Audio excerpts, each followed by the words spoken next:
আসসালামু আলাইকুম। এটিএন বাংলার গ্রামগঞ্জের খবরে সবাইকে স্বাগত জানাচ্ছি আমি শান্তা ইসলাম। শুরুতেই বিআরবি কেবলস সংবাদ শিরোনাম।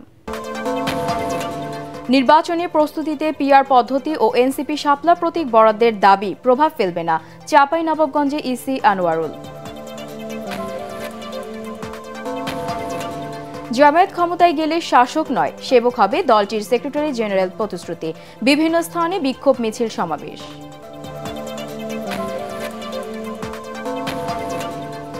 পলিথিনের দূষণ রোধে পাটজাত পণ্যই হতে পারে টেকসই ও পরিবেশ বান্ধব সমাধান, বলছেন সংশ্লিষ্টরা। ব্যবহারে উৎসাহিত করার তাগিদ। এবং চুয়াডাঙ্গার জীবননগরে 3টি ব্রিজ ভেঙে যাওয়ায় চরম ভোগান্তিতে 10 গ্রামের মানুষ, দ্রুত সেতু নির্মাণের দাবি। পিআর পদ্ধতি ও এনসিপির শাপলা প্রতীক বরাদ্দের বিষয়টি নির্বাচন আয়োজনে কোনো প্রভাব বা জটিলতা সৃষ্টি করবে না বলে মন্তব্য করেছেন নির্বাচন কমিশনার আনোয়ারুল ইসলাম সরকার। তিনি বলেন, আইনের বাইরে গিয়ে নির্বাচন কমিশন কোনো ধরনের কাজ করবে না। চাঁপাইনবাবগঞ্জে নির্বাচনী কর্মকর্তাদের দায়িত্ব পালনের চ্যালেঞ্জ সমূহ নিরূপণ ও উত্তরণের উপায় শীর্ষক কর্মশালা শেষে ইসি আনোয়ারুল এসব কথা বলেন। তিনি বলেন, অতীতের নির্বাচনে যে কর্মকর্তাদের বিরুদ্ধে অবৈধ কর্মকাণ্ডে জড়িত থাকার অভিযোগ রয়েছে তাদের ত্রয়োদশ সংসদ নির্বাচনে দায়িত্ব দেওয়া হবে না।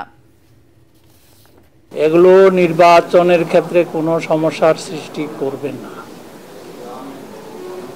কারণ হচ্ছে নির্বাচন কমিশন সাংবিধানিক প্রতিষ্ঠান, বিদ্যমান আইনের আওতায় সে সমস্ত কাজ করে যাচ্ছে এবং করবে। আইনের ব্যত্যয় ঘটিয়ে নির্বাচন কমিশন কোনো কাজ করতে পারে না, করবে না। এদিকে এনসিপিকে শাপলা প্রতীক না দেওয়ার ব্যাপারে নির্বাচন কমিশনের কাছে কোনো ব্যাখ্যা নেই বলে মন্তব্য করেছেন এনসিপির উত্তরাঞ্চলের মুখ্য সংগঠক সার্জিস আলম। আইনগতভাবে এবং যৌক্তিকভাবে তা পেলে সেটা যদি না দেয়া হয় তাহলে রাজপথে আন্দোলনের মাধ্যমেই তার সমাধান খোঁজা হবে বলে জানান সার্জিস আলম। বৃহস্পতিবার রাতে হবিগঞ্জ এম সাইফুর রহমান টাউন হলে এনসিপির জেলা কমিটির সমন্বয় সভা শেষে সাংবাদিকদের সাথে আলাপকালে তিনি কথা জানান। আমরা মনে করি যেটা আমরা আইনগতভাবে যৌক্তিকভাবে পাই, সেটা যদি আমাদের দেয়া না হয়, যে কোনো অন্যায়ের বিরুদ্ধে রাজপথই সমাধান, আমরা রাজপথ থেকে সমাধান খুঁজে নিব। জামায়াত দায়িত্ব পেলে শাসক নয়, সেবক হবে বলে মন্তব্য করেছেন দলটির সেক্রেটারি জেনারেল মিয়া গোলাম পরওয়ার। তিনি বলেন, আগামী নির্বাচনে একদিকে চাঁদাবাজ খুনি মাস্তানরা থাকবে আর তাদের বিরুদ্ধে দাঁড়াবে নতুন বাংলাদেশের তরুণ ভোটাররা। খুলনার ডুমুরিয়ার স্বাধীনতা চত্বরে জামায়াত ইসলামী আয়োজিত ছাত্র যুব সমাবেশে তিনি এসব কথা বলেন।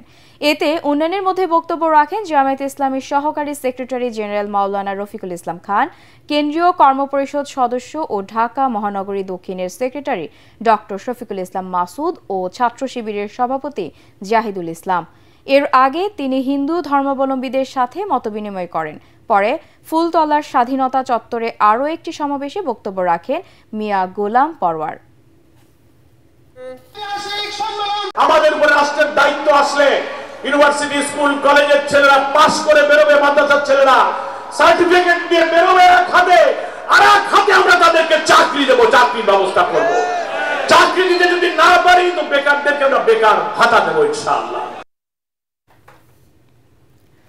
পিআর পদ্ধতিতে নির্বাচন ও জুলাই সনদ বাস্তবায়ন সহ 5 দফা দাবিতে দেশের বিভিন্ন স্থানে বিক্ষোভ মিছিল সমাবেশ করেছে জামায়াত ইসলামী।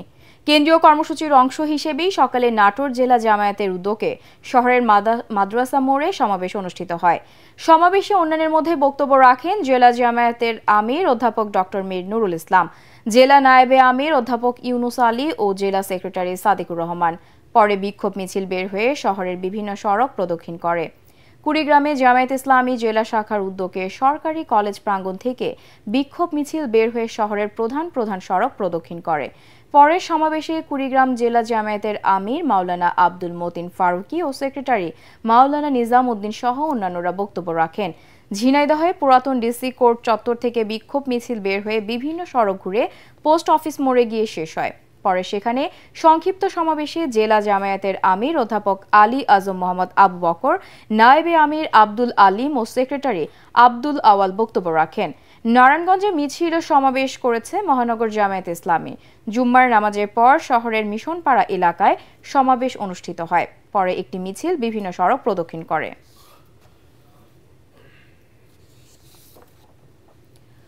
শ্রমিকদের বেতন বাড়ানোর ইস্যুতে চাঁপাইনবাবগঞ্জ, রাজশাহী ও নাটোর থেকে ঢাকা চলাচলকারী যাত্রীবাহী বাস অনির্দিষ্টকালের জন্য বন্ধ ঘোষণা করেছে মালিকপক্ষ। বৃহস্পতিবার রাত 10টার দিকে কাউন্টার থেকে বাস বন্ধের ঘোষণা দেওয়া হয়। সংশ্লিষ্টরা জানান, সম্প্রতি তারা বেতন বাড়ানোর দাবিতে আন্দোলন শুরু করলে কয়েক দফায় বাস চলাচল বন্ধ হয়ে যায়। সংকট নিরসনে গত 23 সেপ্টেম্বর ঢাকায় শ্রমিক পক্ষ ও মালিক পক্ষের মধ্যে বৈঠক হয়। আজ থেকে তা বাস্তবায়নের কথা ছিল, কিন্তু এর আগেই বৃহস্পতিবার রাতে বেতন বাড়ানো হবে না জানিয়ে মালিক পক্ষ বাস বন্ধ করে দেয়।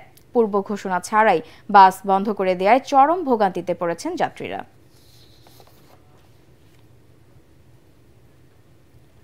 চট্টগ্রামের চোখে রোহিঙ্গা সংকট, মানবতা, নিরাপত্তা ও ভবিষ্যৎ শিরোনামে এক মতবিনিময় সভা অনুষ্ঠিত হয়েছে।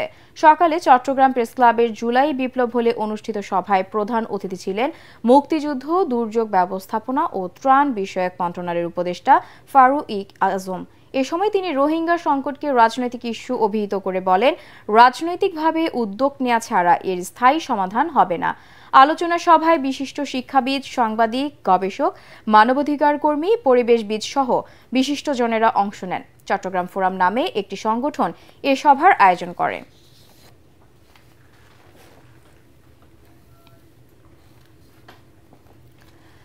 পলিথিন ও প্লাস্টিকের ব্যবহার বাড়ায় ভয়াবহ বিপর্যয়ের মুখে পরিবেশ ও প্রতিবেশ। পরিবেশবিদরা বলছেন, মাটির উর্বরতা নষ্ট, নদী খালের প্রবাহ রোধ সহ দীর্ঘমেয়াদী পরিবেশ ও প্রাণীকুলের জন্য হুমকি তৈরি করছে এই পণ্য। বিকল্প হিসেবে পাটজাত পণ্যের ব্যবহার এবং এই শিল্পে পৃষ্ঠপোষকতা বাড়ানোর তাগিদ খাত সংশ্লিষ্টদের।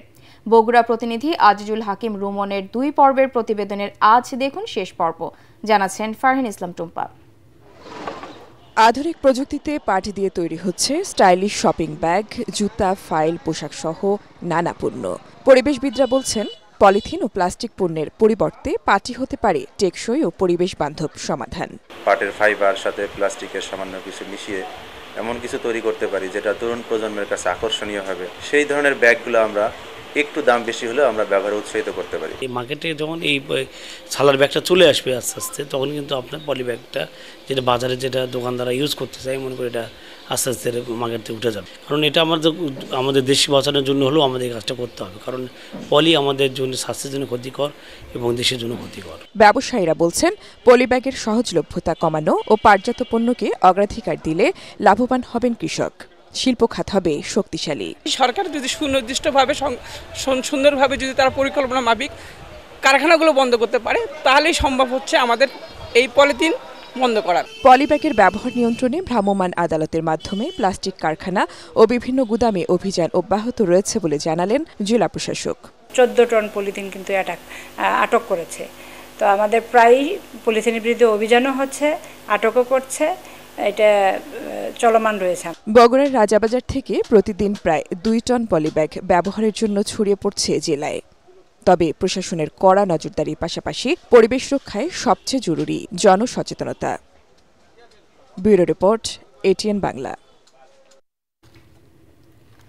চুয়াডাঙ্গার জীবননগরে ভারী বর্ষণ ও ভৈরব নদের প্রবল স্রোতে 3টি ব্রিজ ভেঙে যাওয়ায় চরম ভোগান্তিতে পড়েছে 10 গ্রামের মানুষ।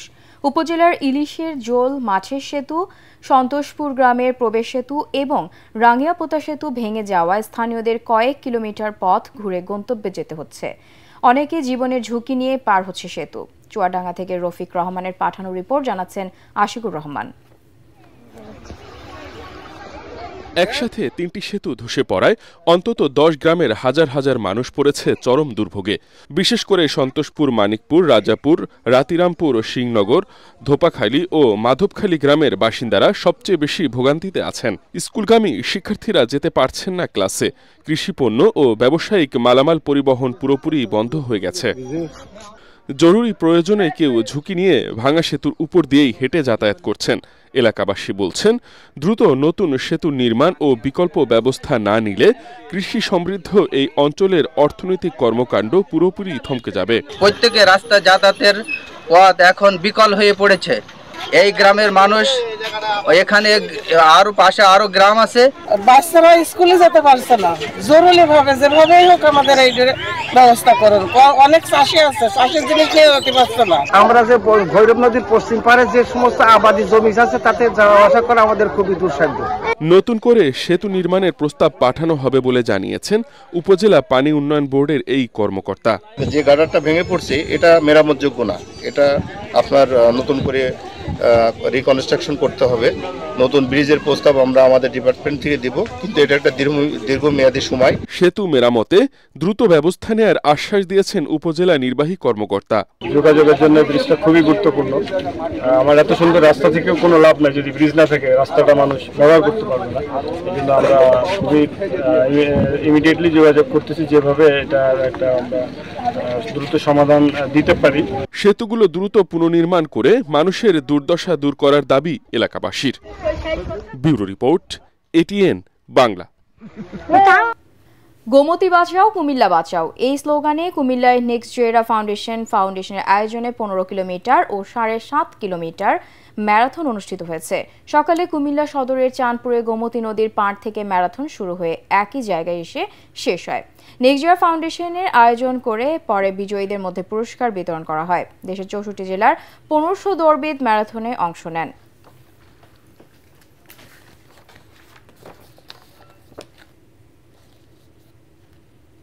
দর্শক, পরবর্তী সংবাদ দেখার আমন্ত্রণ জানিয়ে এখনকার মতো শেষ করছি। এটিএন বাংলা সংবাদ ইউটিউবে দেখতে ব্রাউজ করুন youtube/ATN বাংলা নিউজ। ধন্যবাদ।